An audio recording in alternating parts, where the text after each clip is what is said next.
गेल्या कित्येक दिवसापासून चर्चेत असलेली निवडणूक म्हणजे अमरावती जिल्हा मध्यवर्ती बँकेच्या संचालक पदाची निवडणूक होय। अखेर या निवडणुकीचा कार्यक्रम नुकताच जाहीर झाला आणि उमेदवारी अर्ज भरायला सुरुवात झाली आहे।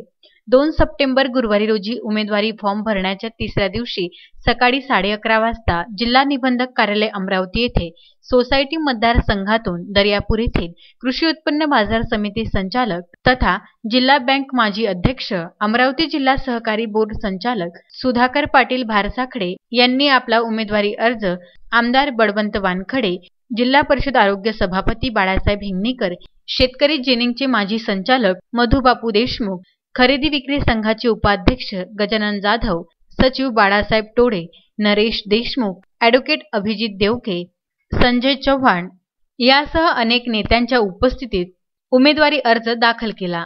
श्रद्धा म्हस्के, विदर्भ न्यूज, दर्यापूर।